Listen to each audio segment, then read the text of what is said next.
ደብረ ታቦር ተራራ የተመረጠው ስለምንድን ነው?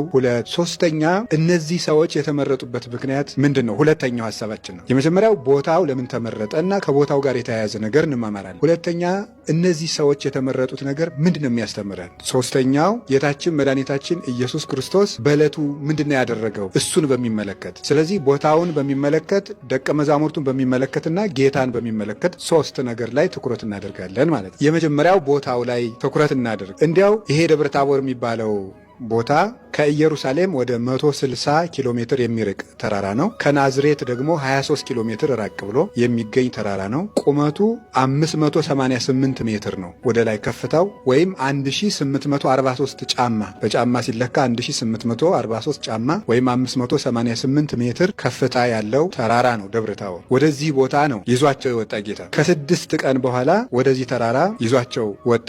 ተራራውን ትንሽ ለመናገር አሁንም ለመጨመር እንግዲህ ወንጌል የሚለው ወደ ረጅም ተራራ ይዟቸው ወጣ ነው የሚለው። ተራራው ደብረ ታቦር ነው ግን አይልም። ወንጌል አይልም እንደዚያ። ታዲያ እንደዚያ ከሆነ እኛ አሁን ሐምሌ 13 ቀን የደብረ ታቦር በዓል ብለን ጌታ ሐዋርያትን ወደ ደብረ ታቦር ይዞበት የወጣበት በዓል ብለን እናከብራለን። ደብረ ታቦር ብለው የጠሩት ሐዋርያት በሲኖዶሳቸው ነው። ቅዱሳን ሐዋርያት በሲኖዶሳቸው ጌታ ሐዋርያትን ይዞበት የወጣው ተራራ፣ ሶስቱን ደቀ መዛሙርት ይዞበት የወጣው ተራራ ታቦር ተራራ ነው። በዕብራይስጡ ታቡር ይሉታል። ወደዚያ ነው ይዟቸው የወጣ ብለው ተነግረዋል። ሁለተኛው ቅዱስ ያሬድ ነው። ቅዱስ ያሬድ ታቦር ወአርሞኔ የሚትፌስሑ በዝመጽአ ከሚለውን ወስዶ ከዳዊት የተነገረውን ለደብረ ታቦር በዓል ቀምሮ የሰራው እሱ ነው። ያ ተራራ ደብረ ታቦር ነው ብሎ ሐዋርያት የቀረበ ሊቅ ነው። አሁን እንግዲህ በእኛና በቅዱስ ያሬድ መካከል በትንሹ የ1400 ዓመት ልዩነት አለ። አንድ ማስረጃ ትልቅ ብሎ የሚያዘው አንዱ ለነገሩ ለድርጊቱ ቅርበት ያለው ሊቅ ማስረጃ ሲደረግ ማስረጃነቱ ሚዛን ይደፋል። ቅዱስ ያሬድ አንደኛ በቅድስና ተገልጾለት የተናገረ እውቀት ነው። ሁለተኛ ደግሞ ለዘመኑም ቅርብ ነው። እዚህ ተራራ ምንድን ነው የተከሰተው? ተራራው በብሉይ ኪዳን የተደረገ ብዙ ነገር አለው። የመጀመሪያው አባታችን አብርሃም ከመልከ ጼዴቅ ጋር የተገናኘው እዚህ ተራራ አካባቢ ነው። ከመልከ ጼዴቅ ጋር የሰዶማውያንን ረድቶ የኮሎዶ ጎሞር ነገስታትን ድል ነስቶ ሲመለስ ኦሪት ዘፍጥረት ምዕራፍ 14 ላይ የምናነበው ማለት ነው።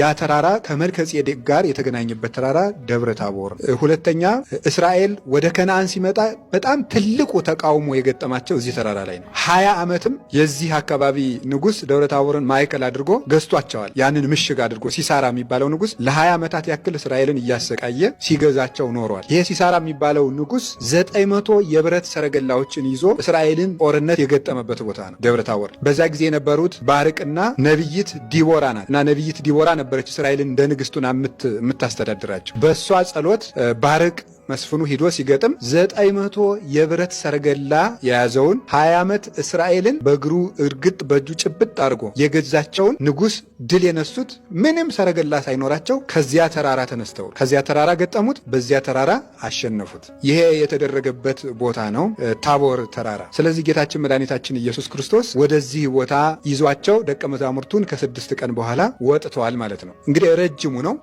ታቦር አለ እንጂ ከእስራኤል ግን ረጅሙ ተራራ አንዱ ይሄ ነው። አንደኛ ታሪክ አለው፣ ሁለተኛ ደግሞ ረጅም ነው 588። እንደገና ትንቢት ተነግሮለታል። እንደምታውቁት ቅዱስ ዳዊት ታቦርና አርሞኔም ተራሮች በስምህ ደስ ይላቸዋል ብሎ ቅዱስ ዳዊት ተናግሮለታል። ለምን ደስ የሚላቸው? ታቦርና አርሞኔም በስምህ ደስ ይላቸዋል። ይትፌስሑ በስምከ፣ በስምህ ፈጽሞ ደስ ይላቸዋል። ለምን? ስልጣንህ ከኃይል ጋር ስለተገለጠበት በደብረ ታቦር ታቦርና አርሞኔም ደስ ይላቸዋል። ለምን? ያንተ ስልጣን ከኃይል ጋር ተገልጦበታልና ይላል ቅዱስ ዳዊት። ያንተ ስልጣን ከኃይል ጋር ስለተገለጠበት ታቦርና አርሞኔም ደስ ይላቸዋል። ተራሮቹ ማለት በአንድ በኩል ምድርም ፈጣሪዋን ታውቃለች አይደል? የእግዚአብሔር የእጁ ስራ ሁሉ እግዚአብሔርን ያመሰግናል ሲባል ፍጥረታት እግዚአብሔርን ያውቃሉ። ሰማይ ይባርክዎ ሰማይ ወምድር ለእግዚአብሔር፣ ሰማይና ምድር እግዚአብሔርን ያመሰግኑታል። እሳት በላይ ለእግዚአብሔር፣ እሳቱ ሁሉ ሙቀቱ እግዚአብሔርን ያመሰግነዋል። ባህር አየችው ሰገደችለትም ብሏል። ባህር ፈጣሪዋን ታውቃለች። ዮናስ ከእግዚአብሔር ኮብልሎ ወዴት ሄዶ ነበረ? ወደ ጠርሴስ ሲሄድ ማን ናት የያዘችው? ባህር ናት የያዘችው። ንጉስን ተሸሽጎ የሚኮበልልን በግዛቱ ያሉ ምኖች ይዙታል፣ ወታደሮች ይዙታል አይደል? ስለዚህ ምድር ባህር የማን ሰራዊት ናት ማለት? የእግዚአብሔር። አንተ ሌባ የት ነው የምትሄድ ብላ ያዘችው ነው። ምድር የእግዚአብሔር ሰራዊት ነው። ምድር የእግዚአብሔር ሰራዊት ነው። ሰማይ የእግዚአብሔር ሰራዊት ነው። እነዚህ ሁሉ የእግዚአብሔር ሰራዊቶች ናቸው።